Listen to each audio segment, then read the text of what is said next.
Boa noite para todo mundo, tá? Hoje nós estamos na aula de revisão, tá? Então hoje nós vamos estar revisando o conteúdo aí referente à prova que vocês estarão realizando na semana que vem, tá? Então nós vamos fazer uma revisão aí parcial de todo o conteúdo, começando desde o primeiro dia de aula lá até a aula passada, tá? Então eu não vou falar muita coisa, eu vou revisar os pontos, vou discutir com vocês os pontos principais. E aí, a gente vai tentando ver o que a gente consegue discutir. Qualquer dúvida que vocês tiverem aí, pode me chamar aí que eu paro, tá? Então, eu vou compartilhar com vocês aqui só uma tela para a gente começar, tá?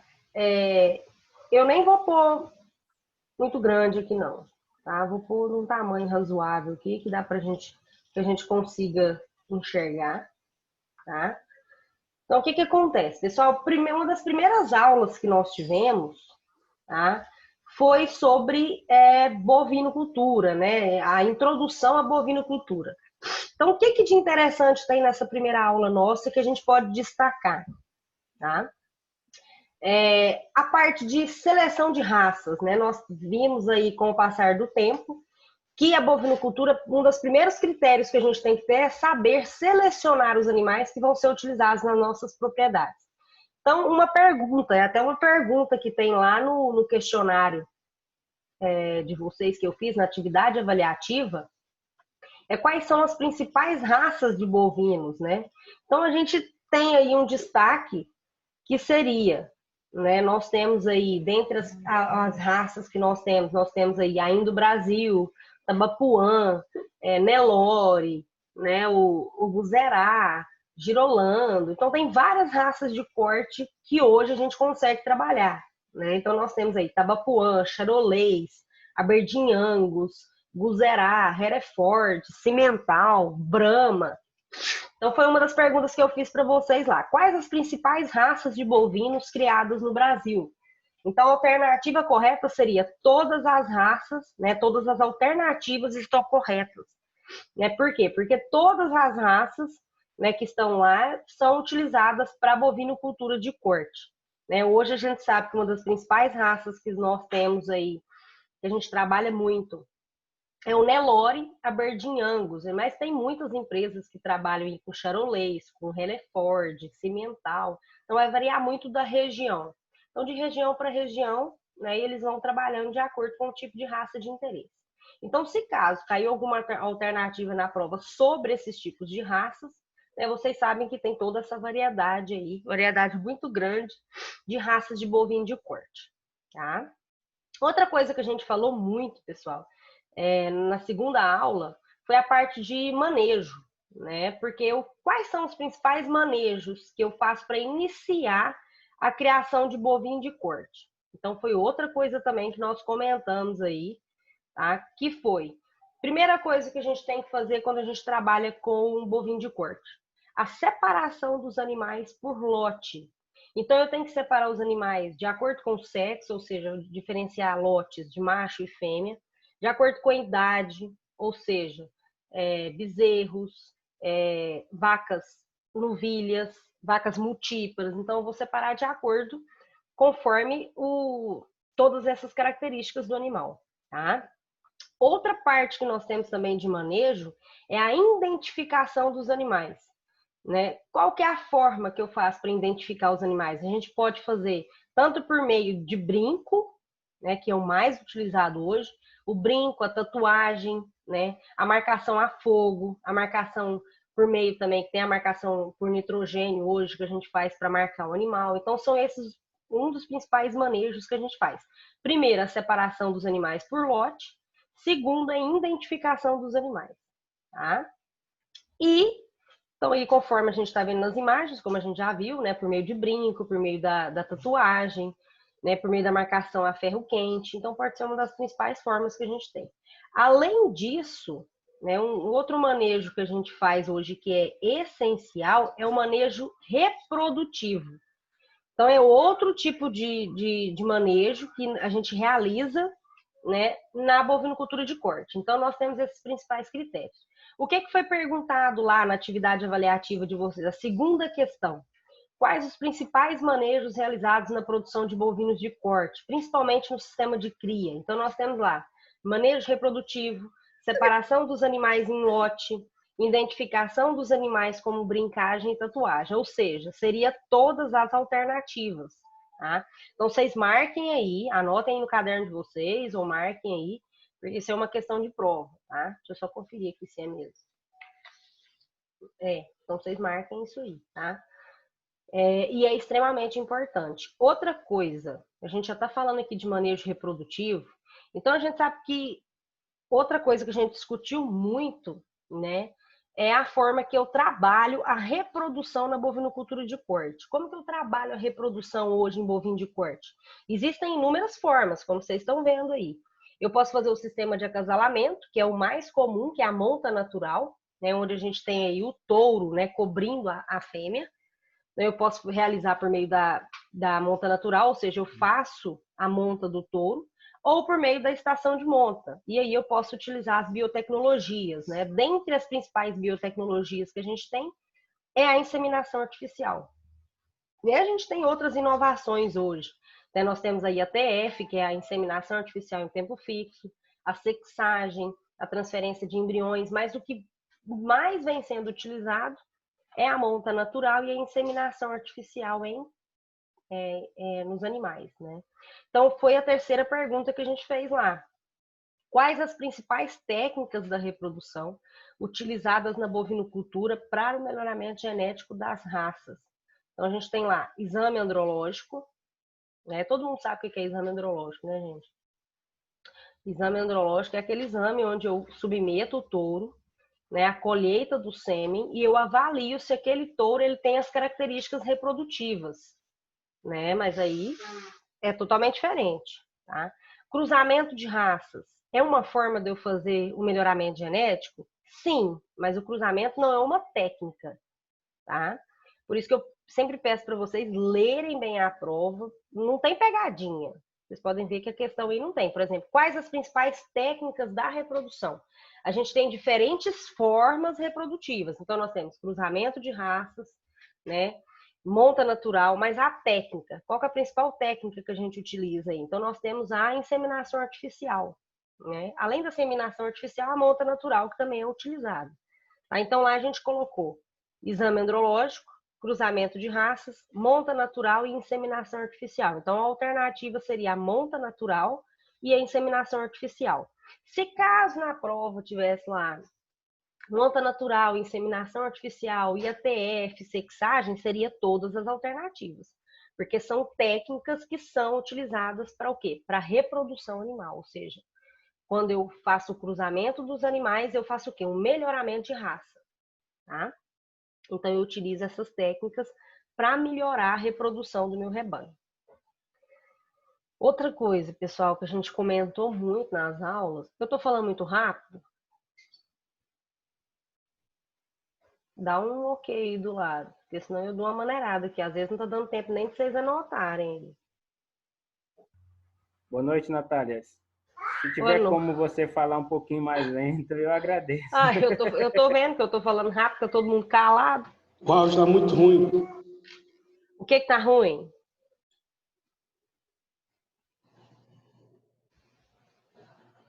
O que que tá ruim, Helder?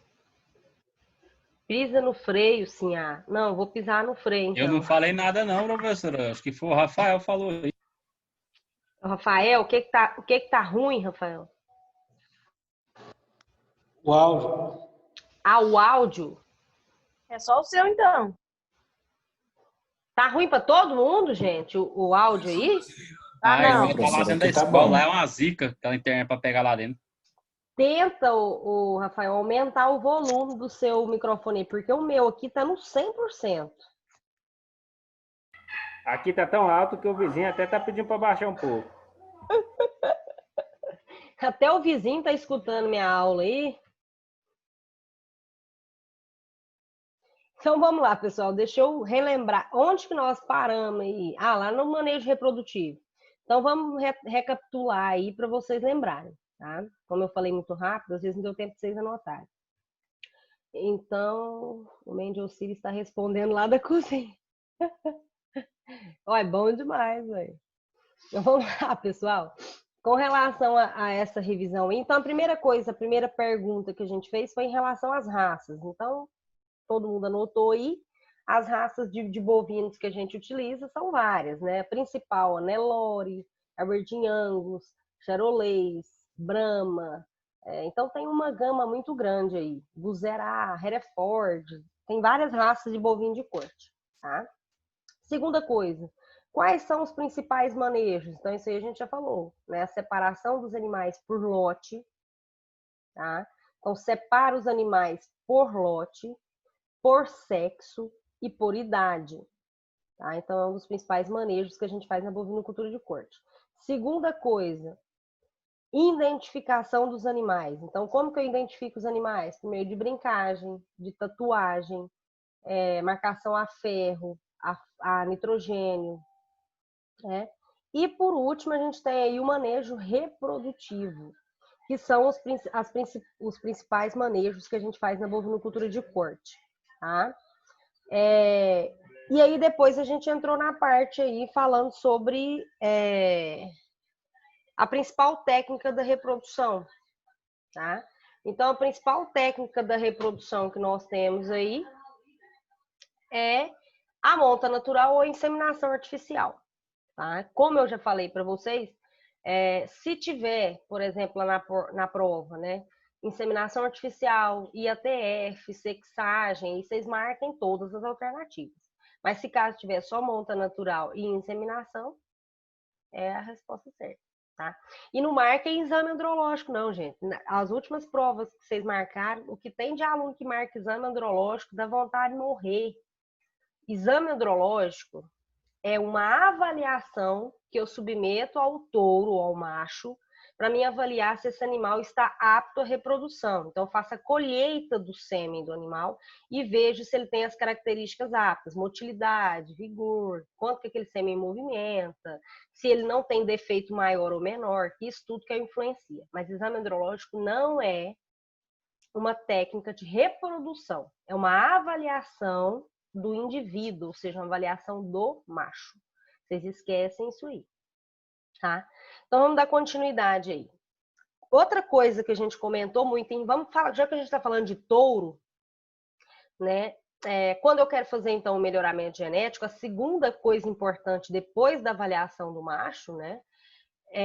Como a gente já falou aí, da utilização dessas técnicas da reprodução, a segunda coisa muito importante é selecionar as características que eu quero naquele macho. Qual que é o principal objetivo da produção de bovino de corte? Produção de carne e carne de qualidade. Então, o que eu vou selecionar no macho? O que eu vou selecionar no touro? Tá? Então, foi uma das perguntas também que nós fizemos lá nas nossas atividades avaliativas. O que eu vou selecionar no touro? Primeira coisa, eu quero um touro que tenha boa produção de carne. Então, eu vou avaliar o comprimento desse animal, né? Quanto que esse animal é comprido, né? A estatura dele, o tamanho desse animal. O quanto esse animal é profundo, ou seja, qual a capacidade que esse animal tem de enchimento de carcaça, enchimento de carne. A largura da garupa, o comprimento da garupa, conformação de garupa. Então, foi o que tinha lá na questão. Além também de uma das características que ficou faltando aqui, além da boa produção de carne, é a parte de precocidade. Tá? Então, vamos lá. Lá naquela alternativazinha que eu mandei para vocês aí, tá lá, na questão 4. Para selecionar touros a serem utilizados na reprodução dos rebanhos bovinos, são verificadas algumas características. Quais são essas características que são verificadas? Então, nós temos largura, comprimento de garupa, profundidade, o comprimento do animal, né? A boa produção de carne e a precocidade. Então, a gente sabe que hoje, o animal, quando ele realiza, né, um acabamento mais cedo, isso é melhor. Então, como que eu vou determinar que o animal ele acaba mais cedo? Tá? Como que eu vou trabalhar a precocidade? Então, eu já vou selecionar o animal. Quando eu faço a avaliação genética lá, eu já vou selecionar esse animal. Então, eu posso selecionar pelas características visuais, que são essas características que a gente tem aí, né? Ou quando eu vou comprar um sêmen, né? Igual a gente já mostrou, até viu nas aulas. A gente tem aqueles catálogos bovinos. Então, lá eu consigo ver todas as características do touro. Então, se o touro ele tem uma boa largura, um bom comprimento, uma boa produção de carne, é um animal precoce, significa que é um animal que, consequentemente, ele vai ganhar peso mais cedo e vai terminar mais cedo. Então, é extremamente interessante, né? Se, por exemplo, eu tenho um touro lá, que ele tem um acabamento de carcaça com 24 meses, e eu vou adquirir um touro que tem um acabamento de carcaça com 6 a 8 meses, ele já está acabado, qual animal que eu vou adquirir? O de 6 a 8 meses, que é mais interessante, é um animal extremamente precoce. Tá? Então, as principais características que a gente avalia num touro para selecionar o mesmo para ser utilizado na minha propriedade, para produção de bezerro, para a produção de carne, são essas características que a gente viu aí. Largura, comprimento de garupa, conformação de garupa, boa produção de carne e precocidade. Certo? Ô Natália? Eu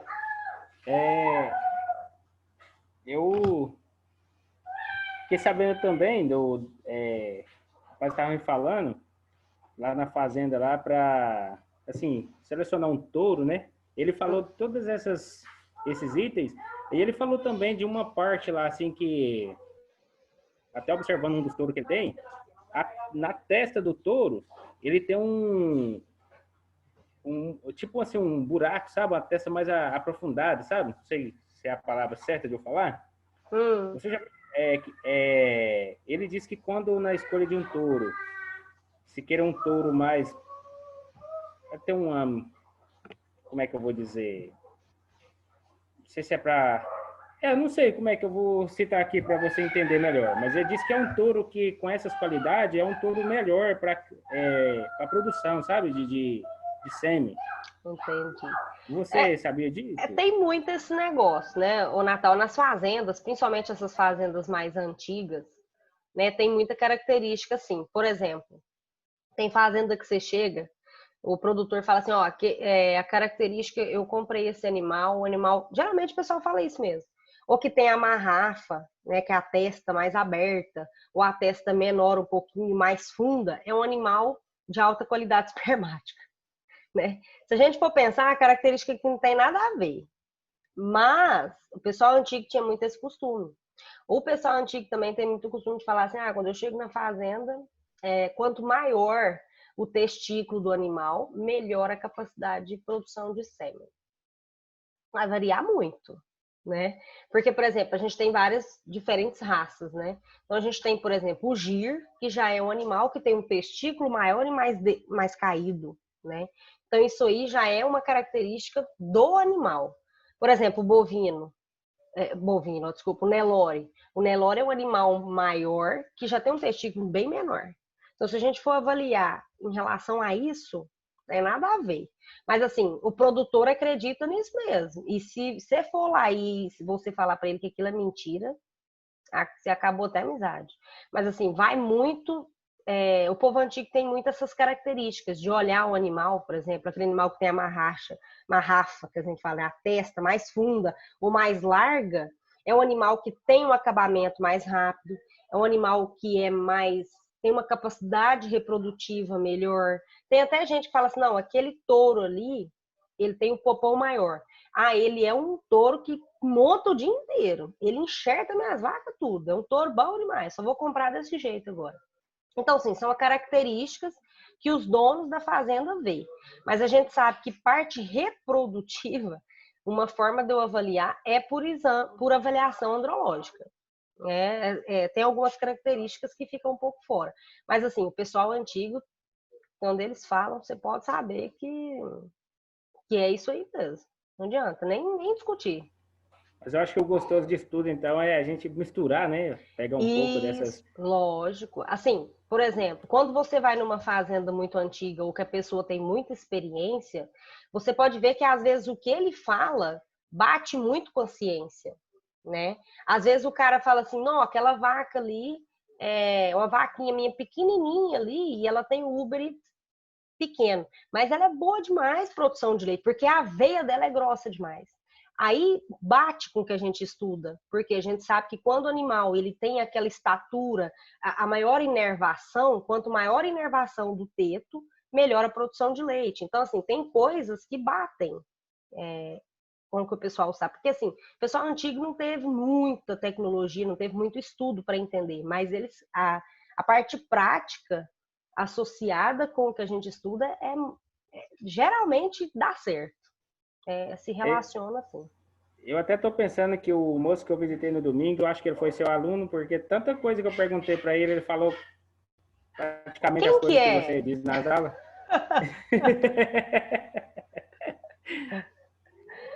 Como é que é o nome dele? O nome dele chama Cleidionaldo. Cleidionaldo, não conheço. Às vezes também deve ter estudado em algum lá, às vezes estudou no IF, ou às vezes estudou lá na escola, vai saber. Não, o filho dele fez doutorado agora em agronomia. Então ele tem que dar uma tirar estudo de trem aí, ué. Sim, o filho dele faz parte do Senar também, e o Senar tá direto lá dentro da fazenda dele. Não, então ele tá bem acompanhado demais. Não, sim, até por isso que por isso que eu aproveitei, fiz muitas perguntas, e as perguntas que eu fazia, ele respondia como se eu tivesse, até por isso que eu falo, eu pensei que ele era até seu aluno. Não, mas geralmente... Porque as coisas bateu bastante. É bom demais, pelo menos eu não tô mentindo pra vocês, né? Não. Não, mas faz parte, assim, essas coisas geralmente é isso aí. Essa parte técnica é muito similar, então é bem tranquilo. E você aproveita lá, você vai ver que você vai aprender muita coisa. Vamos lá, meninos, vamos dar continuidade aí, que senão nós não terminamos esse trem aqui hoje, né? Que eu tava falando rápido demais, dei uma freada aqui para vocês. Então vamos lá, pessoal. O que acontece? Outra coisa muito tranquila, a gente conversou aí, né? A gente fez o manejo de separação dos animais, depois a gente fez o manejo reprodutivo, que é a monta natural ou inseminação artificial, e posteriormente o manejo que nós fazemos é a seleção do touro. Depois que nós trabalhamos toda a parte de fazer a reprodução, a gente tem o quê? O bezerro, que é o produto final. Então, nós temos o bezerro que é produzido. Então, quais são os principais manejos que a gente tem que fazer em bezerro?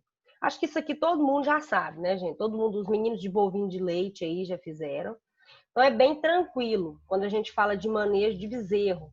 Tá? Então, a gente tem aí, quais são os principais manejos de bezerros que a gente faz?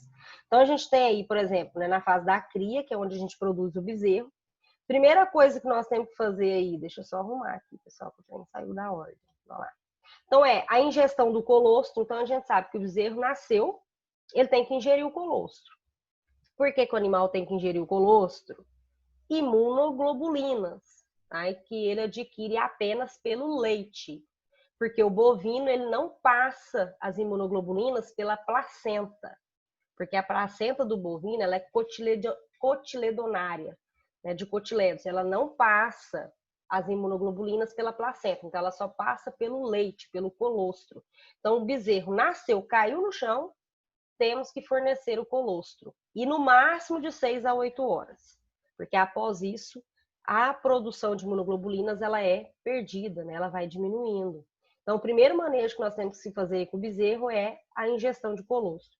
Segunda coisa, cura de umbigo, que é um dos principais manejos que nós temos que fazer com bezerros, tá? Geralmente o pessoal me liga muito, perguntando, professora do céu, lá na minha fazenda, bezerro tá nascendo e tá morrendo, bezerro tá nascendo e tá mancando, bezerro tá nascendo e com dificuldade de alimentar. Isso tudo, pessoal, é principalmente manejo de cura de umbigo. Por que geralmente o bezerro nasce e fica manco? Ou tem alguma deformidade? Porque entrou algum tipo de micro-organismo, alguma bactéria pelo umbigo. Então, nos primeiros dias de nascer, no primeiro dia do animal nasceu, a primeira coisa que a gente tem que fazer é ingerir o colostro, pôr ele para mamar. Se o animal não conseguir se alimentar, é ordenhar aquela vaca e fornecer o colostro na mamadeira. Segunda coisa, a cura de umbigo.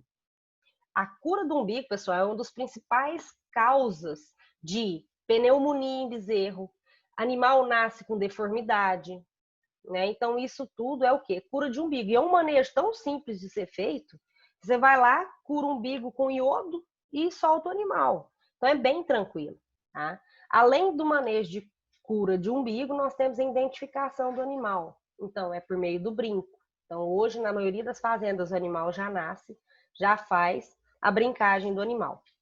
Hoje, a gente sabe que grande parte das fazendas trabalham com rastreabilidade, né? Que é toda a parte de ficha zootécnica do animal. O animal é todo identificado, principalmente após a venda desse bezerro.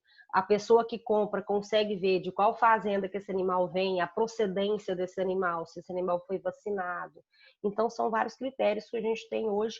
E a partir disso, a gente consegue ter um controle sanitário do animal, né? Eu vou obter aquele animal sabendo qual vacina que ele tomou, quantos dias ele tem de nascido. Então, eu tenho um controle melhor, tá? Então, primeira coisa, nós temos lá o fornecimento de colostro. Segunda coisa, a cura de umbigo. Terceiro, a identificação do animal. E não menos importante, a discórnia, né? Geralmente, em bovino de corte, a gente não faz muito a mochação, né? Que é tirar o chifre do animal. Geralmente, quando a gente utiliza uma raça de, por exemplo, Nelore ou algum animal de chifre, geralmente o produtor ele deixa o animal com chifre, não faz a mochação, né? O que a gente faz hoje é o quê? Utilizar um sêmen já com a genética de animal mocho. Então, o bezerro já vai nascer sem chifre, tá? Mas uma das características é isso, é mochar o animal, fazer a discórnia. E por último, e não menos importante, a vacinação. Então, eu tenho que vacinar todos os meus bezerros, né? Das principais zoonoses que a gente tem aí. Então, a gente tem vacinar de carbúnculo, né? Que é a manqueira. A gente vacina os animais, além de vacinar a vermifugação também, que é excelente, a gente está fazendo. Então, conforme a pergunta que a gente fez lá, quais os principais manejos realizados em bezerros na fase de cria? Fornecimento de colostro, cura de umbigo e vermifugação, identificação dos animais, a discórnia e a vacinação. Ou seja, todas essas alternativas estão corretas. Então, são todos esses manejos que a gente deve fazer com bovinos de corte. Quando a gente fala de bovino, a gente sabe que hoje, né, o que a gente visa muito é o quê? A produção de bovinos precoce. Então, quanto mais cedo quanto mais cedo esse bezerro ganhar peso, melhor vai ser o desenvolvimento desse animal para frente. E quanto mais rápido ele se tornar um ruminante, melhor. Aí eu faço uma pergunta para vocês.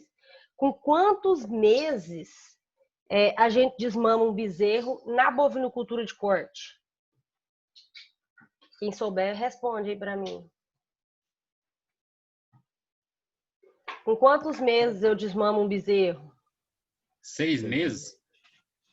É isso mesmo? Todo mundo concorda aí? O Wilker falou que é 6 meses.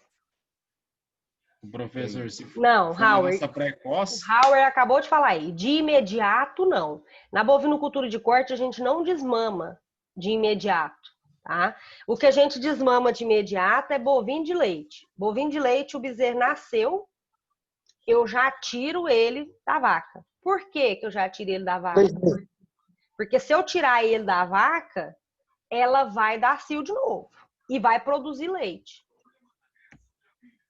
Certo? Então, o bovino de corte, não. Dean colocou aí 1 ano. Ô, Dean, tem fazenda que desmama com 1 ano mesmo. Mas vamos lá, pessoal. Vai de 6 a 8 meses.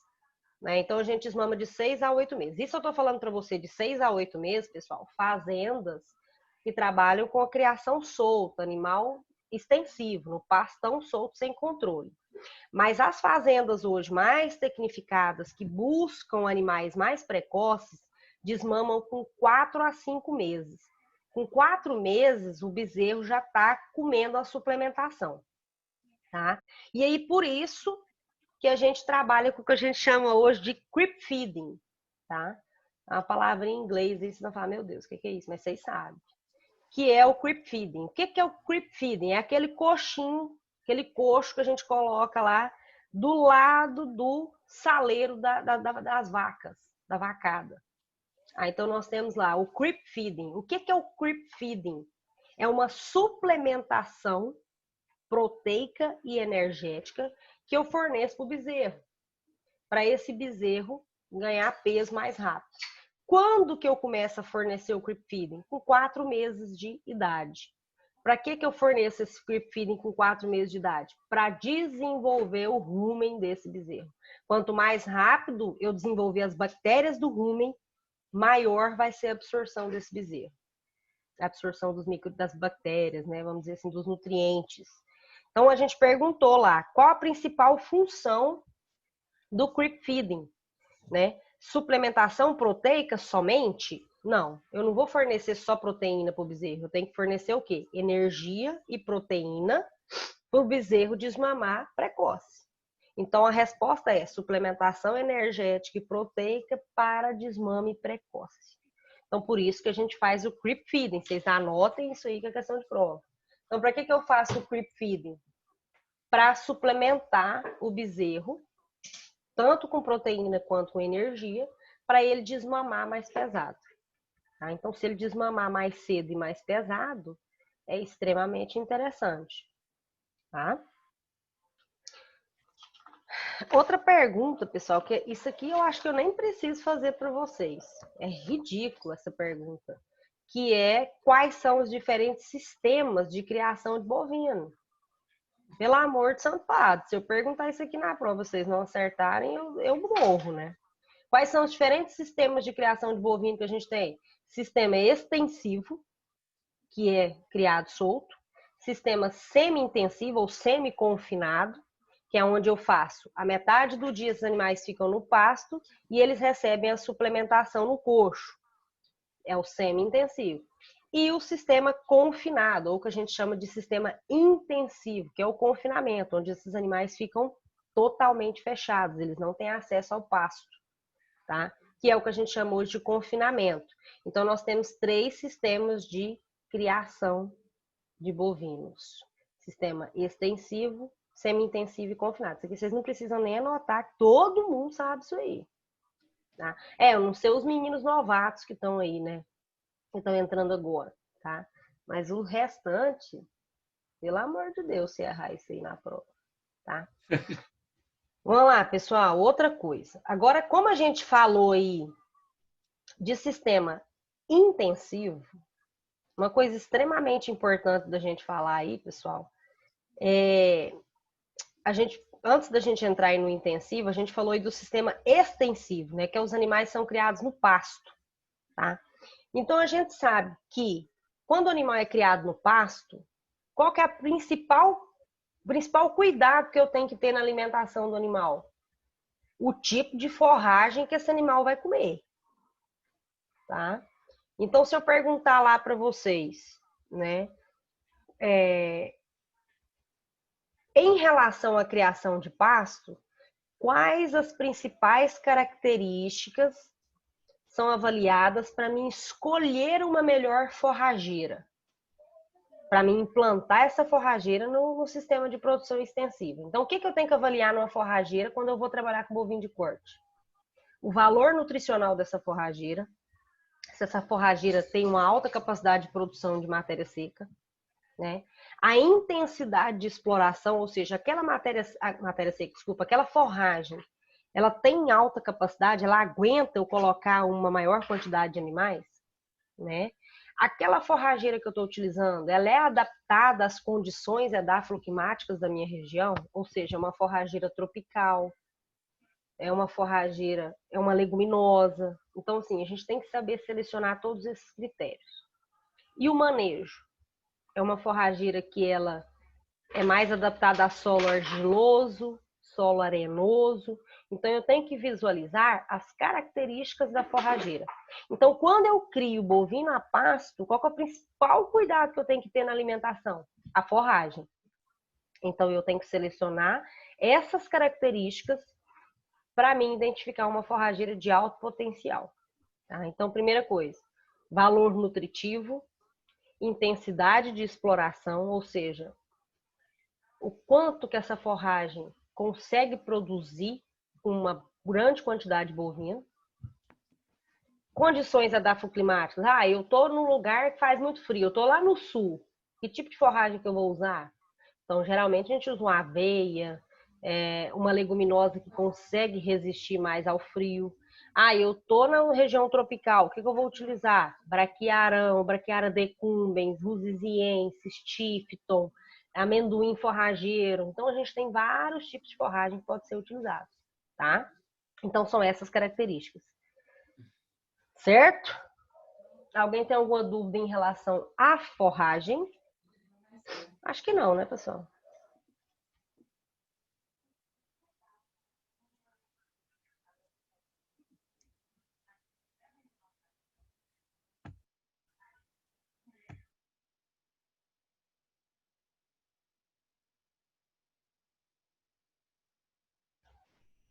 Então, vamos lá, pessoal. Todas? O Wilker do céu, me pergunta então, aí. O Wilker falou que tem todas as dúvidas. E pergunta aí, Wilker. Dá um grito.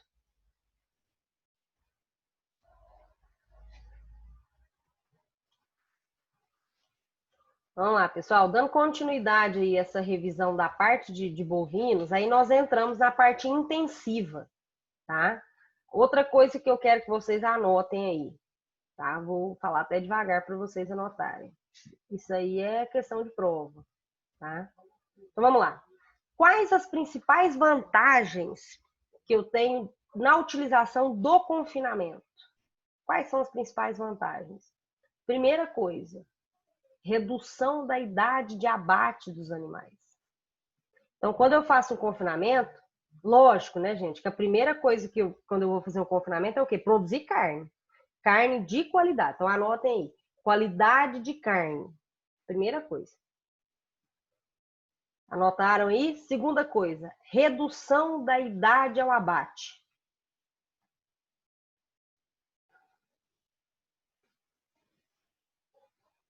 Terceira coisa, maior rendimento de carcaça.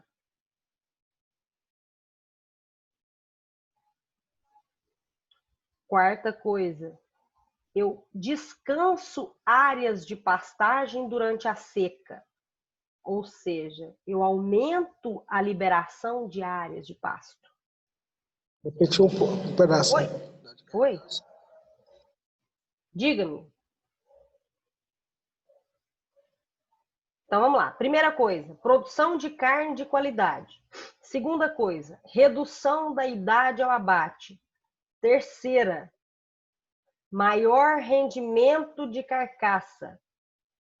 Quarto, descanso de áreas de pastagem, ou seja, eu libero maior área de pastagem. Tá? E eu tenho aí, né, o retorno do capital investido. Então, eu estou tendo um gasto maior, mas eu vou ter um retorno do meu capital investido.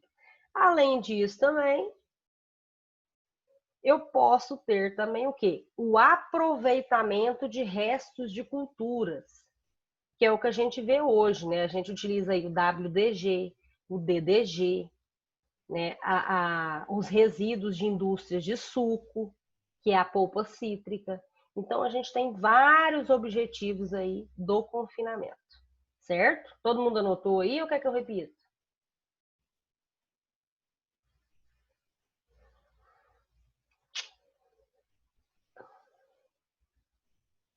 Morreu todo mundo, gente?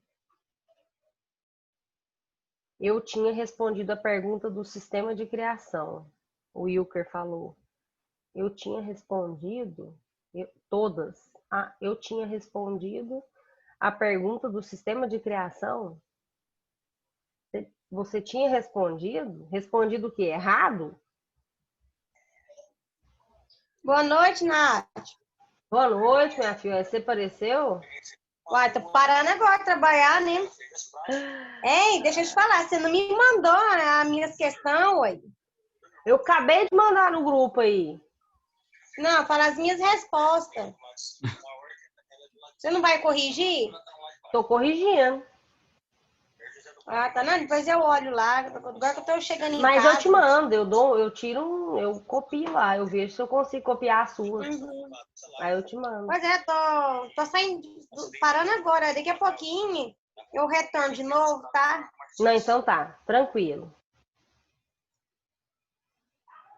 O Wilker falou que... Ah, tá, entendi, Wilker. Eu falei que as 3 estão certas, isso mesmo, as 3 estão certas. Ou seja, lá do sistema extensivo, todas as alternativas estão corretas, é isso mesmo, tá? A mesma coisa é aqui, quando a gente está falando de objetivo do confinamento.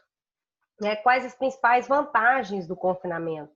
São todas as alternativas. Aí a gente tem lá, né? Quais as principais vantagens do confinamento?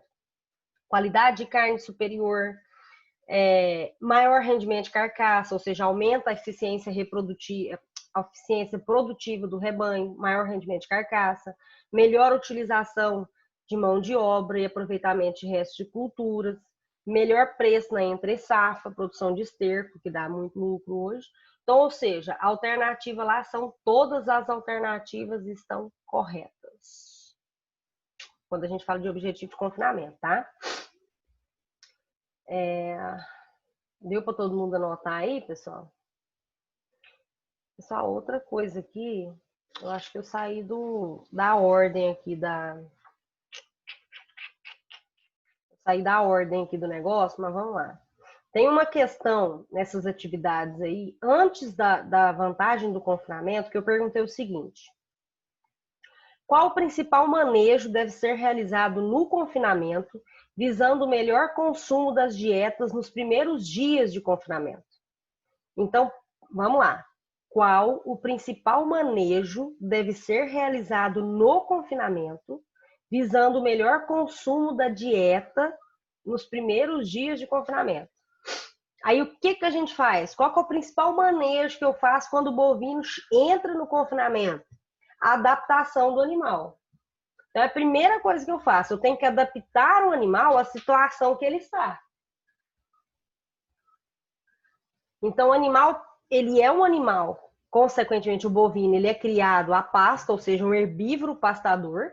Então, ele está adaptado ao ambiente de pasto. Quando eu confino o animal, ele tem uma certa dificuldade. Então, qual que é o primeiro manejo que eu faço quando eu coloco o bovino, que eu vou colocar bovino no confinamento?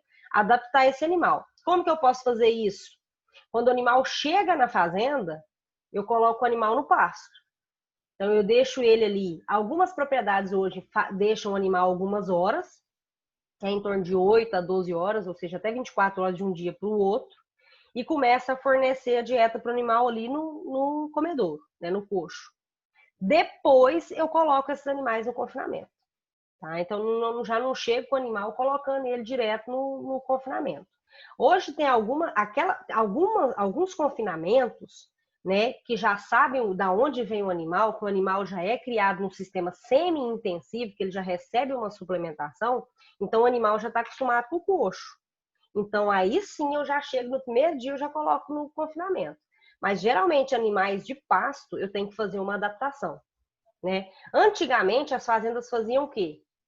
Deixavam os animais no pasto de 10 a 15 dias antes de colocar no confinamento, para que o animal, né, esteja adaptado. Porque a gente sabe que se o animal ele não se adaptar, ele não vai comer. E se ele não comer, ele não ganha peso. Então, qual que é o principal manejo que eu faço no confinamento, nos primeiros dias de confinamento? A adaptação do animal. Então, lá na pergunta que eu fiz, tá lá, é a letra B. Manejo de adaptação dos animais. Tá? Então, a primeira coisa que a gente tem que fazer é adaptar esses animais, porque se eu não adaptar os animais, eles não vão chegar no comedouro. E aí eu vou ter o quê? Animais magros, animais doentes, é o que a gente chama de subnutrição, animal muito magro, que ele não está sendo nutrido. Então, eu tenho um problema muito grande aí em confinamento se eu deixar acontecer isso. Tá? Quando a gente fala de confinamento também, uma pergunta que eu tenho para vocês é para que eu utilizo curral anti-estresse? Então, o curral anti-estresse é o que vem sendo utilizado hoje na maioria dos confinamentos, né? É uma instalação que a gente utiliza. Para que eu utilizo o curral anti-estresse? O próprio nome já diz. para evitar o estresse do bovino. Quanto menos estresse o bovino tem, menor é a perda de peso. Tá? Então, se o animal não estressa, ele não vai ter perda de peso. Então, por isso que a gente usa aí esse curral anti-estresse. Tá? Então, qual é o principal objetivo do curral anti-estresse? Reduzir a perda de peso. Reduzir o estresse do animal e reduzir a perda de peso. Tá? Certo, pessoal? Todo mundo tranquilo aí? Pode dar continuidade aí? Ou alguém está precisando de socorro?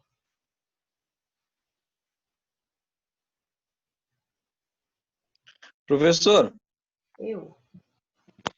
sobre os principais manejos lá, quando o bovino vai dar entrada no confinamento, eu vi lá também que tinha, eu acho que eu até errei essa questão, acho que é vacinação, acho que é Não, tá aqui, ó. vacinação. Manejo, tá aqui, ó, as alternativas. Manejo de separação dos animais pelo peso, manejo de adaptação dos animais e pesagem dos animais.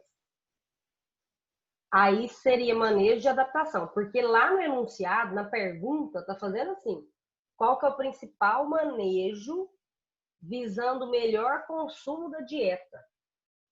Então, quando eu quero que o animal consuma maior quantidade, a primeira coisa que eu tenho que fazer é adaptar o animal. Certo? Ah, tá. Entendi. Eu não reparei se você errou, não.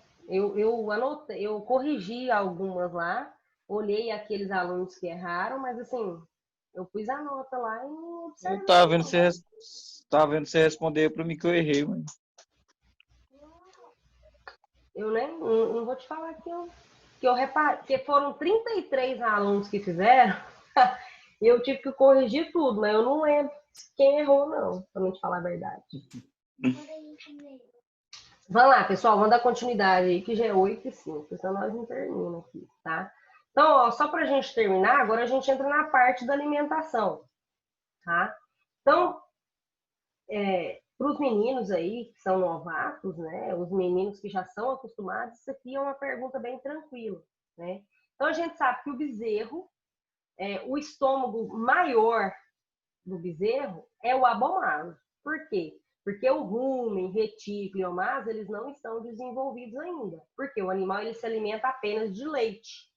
Então, ele não é um animal ruminante. Por isso que o rumen ele não tem alto formato, né? Alto desenvolvimento nos primeiros meses de crescimento do bezerro. O principal estômago desenvolvido nessa fase de bezerro, de aleitamento, é o abomaso.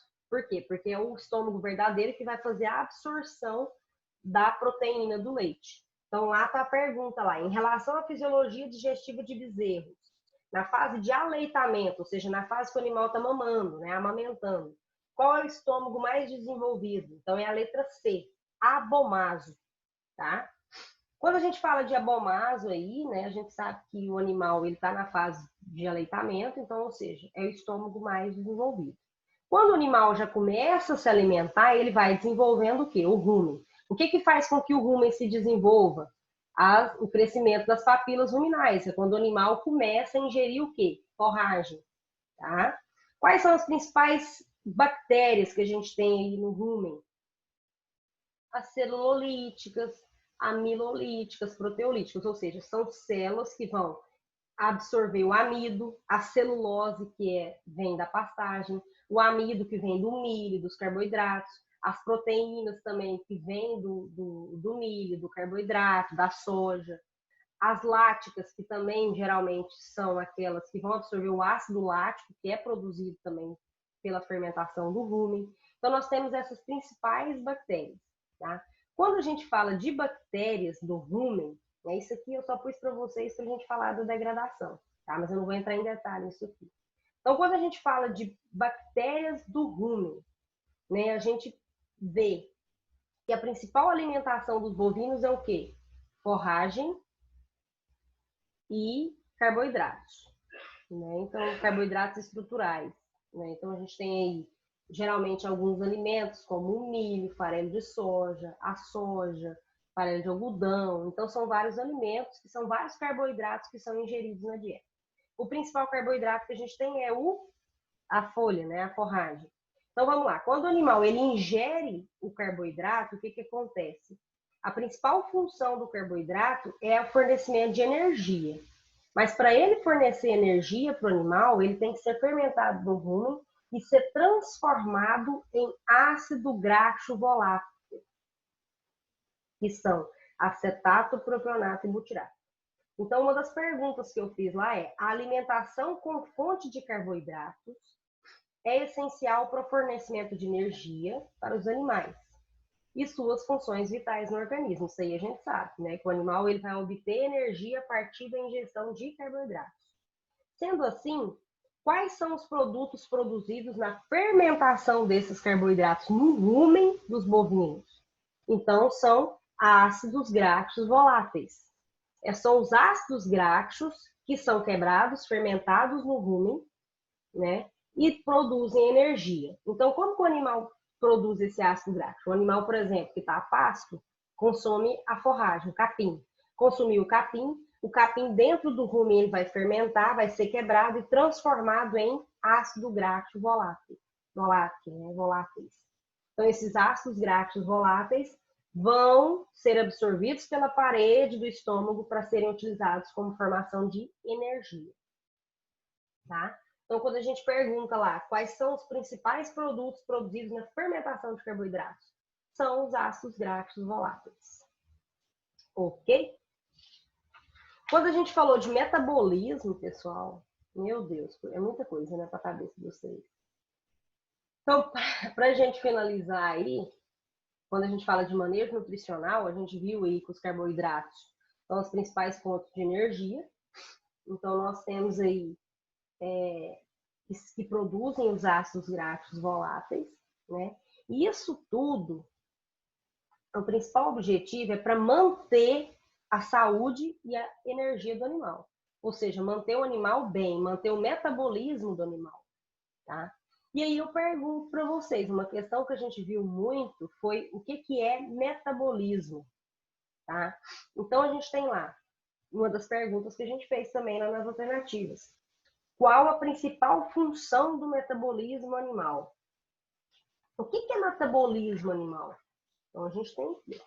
Metabolismo animal é um conjunto de transformações bioquímicas que os nutrientes sofrem no organismo do animal, após serem absorvidos no trato digestivo, e esses vão ser digeridos e produzir o quê? Energia. Então, o que é um metabolismo? É um conjunto de transformações que ocorre após o animal ingerir o alimento, e esse alimento ele vai ser transformado, absorvido pelo trato digestivo para produzir energia. Isso é o que a gente chama de metabolismo animal. Tá? Então, é uma pergunta que eu fiz para vocês, né? Qual a principal função do metabolismo animal? Então, tá lá nas alternativas. São transformações bioquímicas que os nutrientes sofrem no organismo, é a síntese e transformação de energia, fornecimento de substâncias necessárias ao fornecimento normal do organismo, ou seja, todas as alternativas estão corretas. Então, só para resumir para vocês, como a gente já falou, o metabolismo é o quê? São um conjunto de transformações bioquímicas que ocorrem no organismo do animal após a ingestão de alimento. Esse alimento vai ser digerido e produzir energia para o animal. Isso é o metabolismo, tá? Aí o que está escrito aí embaixo, eu não vou entrar muito em detalhe para vocês, senão vocês vão ficar todo mundo confuso. Então, o metabolismo ele pode ser feito de duas formas: anabolismo e catabolismo, tá? O anabolismo, ele tem gasto de energia. Por quê? Porque ele vai construir os órgãos e tecidos. Ele vai utilizar o que o animal ingeriu aqui na dieta para construir os tecidos. Ou, por exemplo, a proteção dos órgãos principais. Isso aí tem um gasto energético, certo? Já o catabolismo, ele vai fazer o quê? Ele vai basicamente, né, o principal processo que tem do catabolismo são reações químicas que ele vai fazer no alimento, tá? Para que esse alimento seja transformado em energia. E aí ele não tem tanto gasto de energia no animal. Ou seja, o animal não perde tanto gasto energético, certo? Mas isso aí vocês não precisam preocupar muito com isso aí, não. Vocês só têm que saber o que é metabolismo animal, certo? Outra coisa que nós falamos também, pessoal, que foi uma questão que deu pau aí, porque na hora que eu fui fazer a questão, eu errei meio que o enunciado da questão, que foi uma das dúvidas aí do Natal, do Luiz, até perguntaram lá no grupo, que é a pergunta que está aí, ó. Qual o significado de nutriente não essencial? Só que eu errei, não era para colocar não essencial, era qual o significado de nutriente essencial. Só que eu acabei colocando não essencial. Aí muitos alunos erraram. O Luiz errou. Então, assim, mas tá certo, deu para vocês entenderem. Eu acho que eu até fiz de propósito para ver se vocês tinham entendido mesmo. O Luiz até me ligou e me explicou. Falei, é isso aí, tá certinho. O Natal também ficou meio em dúvida, porque o que acontece, pessoal? Nós temos o nutriente essencial e nutriente não essencial. Qual que é a diferença dos dois? Nutriente essencial. O nutriente essencial é aquele nutriente que eu tenho que fornecer na dieta para o animal em maiores quantidades. Por quê? Porque o bovino ele não consegue produzir esse nutriente pelo seu organismo. Por exemplo, cálcio, fósforo, alguns aminoácidos. Então, eu tenho que fornecer na dieta. Por isso que a gente fala que a gente tem que suplementar o animal. Então, é um nutriente essencial. Eu tenho que fornecer na dieta porque o bovino não consegue produzir. Tá? O nutriente não essencial, ele já é diferente, né? Ele é produzido pelo organismo do animal, mas em pequenas quantidades. Necessariamente, eu não preciso fornecer na dieta esses nutrientes não essenciais, porque o próprio animal já produz no seu organismo. Só que o que acontece? Os bovinos que são criados a pasto, né? O que o pessoal hoje, os estudiosos, comentam muito, os nutricionistas, que os animais criados a pasto e que estão em escassez de alimento, eu tenho que fornecer esses nutrientes mesmo que em pequenas quantidades, porque o animal, principalmente o animal a pasto, ele não vai conseguir produzir esses nutrientes pelo seu organismo, só se ele estiver muito bem nutrido. Tá? Mas vamos na ciência. Então, a gente tem nutriente essencial e nutriente não essencial. O nutriente essencial é aquele que não é produzido pelo organismo do animal. Então, eu tenho que fornecer na dieta em grandes quantidades. Nutriente não essencial, ele não é produzido pelo organismo do animal. Ele é produzido, desculpa. Por isso que a gente fala que ele é não essencial. Então, eu não preciso fornecer ele na dieta. Tá? Porque o animal ele consegue produzir pelo próprio organismo quando ele está bem nutrido. Se eu estou criando lá no pasto, eu tenho que fornecer em pequenas quantidades. Quais são os nutrientes essenciais? São os macrominerais, por exemplo, cálcio, fósforo, zinco. Quais são os nutrientes não essenciais? Enxofre, cobalto, ferro. Então, assim, eu tenho que fornecer em muitas quantidades muito pequenas, tá? O boro. Então, assim, são esses nutrientes não essenciais. Aí, o que aconteceu lá na pergunta?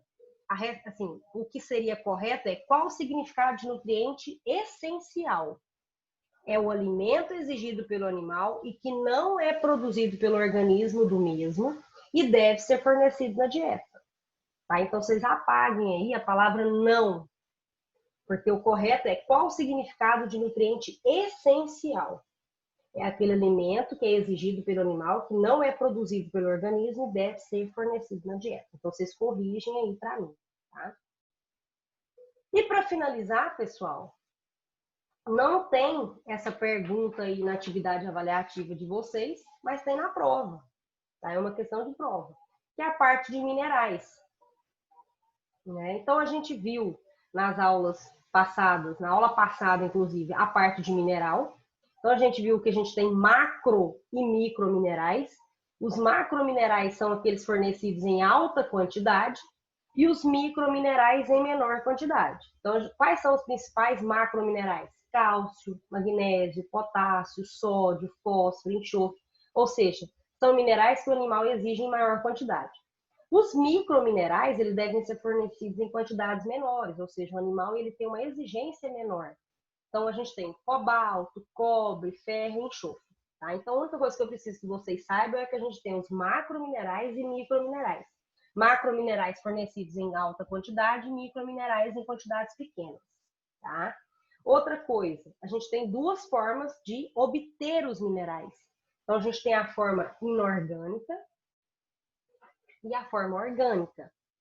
A inorgânica a gente tira da onde? Das rochas, do minério. E as orgânicas são produzidas no laboratório. Então, eu pego o mineral, faço uma proteção desse mineral para fazer o quê? Que ele seja melhor absorvido pelo animal. Então, a gente tem duas formas. Inorgânica, que é o tiro lá da rocha bruta. Eu vou pegar aquela rocha, vou triturar, vou submeter ela a uma prensagem e assim eu obtenho o mineral. A orgânica, o que eu faço? Eu faço no laboratório uma proteção da parede daquele mineral para ele ser melhor absorvido pelo animal. O que acontece? A inorgânica é uma forma mais barata e a orgânica é uma forma mais cara. Mas hoje o pessoal ainda vem utilizando a forma orgânica, por quê? Porque ela é bem mais absorvida pelo animal do que a forma inorgânica. Certo? Outra coisa não menos importante que a gente comentou são os aditivos. Então, a gente utiliza muito na dieta aditivos. Para que servem esses aditivos? Esses aditivos, eles vão melhorar a ração. É basicamente isso. Tá? Então, a gente tem aí os ionóforos que são utilizados. Então, a gente tem ionóforos, probióticos, que são o quê, basicamente? São bactérias que eu adiciono na ração que vai melhorar a flora ruminal. Vai aumentar o número de bactérias no rumen para melhorar a absorção do nutriente. Então, o que são aditivos? Aditivos é uma substância que eu adiciono na dieta que vai melhorar a absorção do nutriente, certo? Então, a gente tem ionóforos, probióticos, hoje a gente utiliza muito, né, os extratos de plantas, né? Então, são muitos ionóforos. A gente tem até esse aqui que eu coloquei para vocês verem que são muitos os aditivos. Então, a gente tem aditivos que são conservantes, que vão conservar a ração. Aditivos como corantes, pigmentantes, vão fazer o quê? Vão dar cor, vão dar cheiro àquela ração e atrair o animal, né? E a gente tem aí os ionóforos, probióticos, que são bactérias que eu adiciono na ração que vai fazer com que o animal absorva melhor os nutrientes. Então, se eu perguntar para vocês, por exemplo, na prova lá, quais os principais aditivos utilizados na dieta de bovinos? Então, vocês vão citar isso aí tudo. Se tiver lá, né, por exemplo, ionóforos, probiótico, prebiótico, vitaminas, enzimas, são todas as alternativas que estão corretas. Porque a gente tem uma gama muito grande aí de aditivos para serem utilizados na dieta. Certo? Vocês devem estar falando, nossa, ela falou trem demais, nós estamos ficando doidos aqui. Professor, volta para não só naquele slide lá dos aditivos, lá, só me ver o negócio. Ou tá lá nos PDF da senhora lá? Tá, aonde? Aqui? Aí mesmo.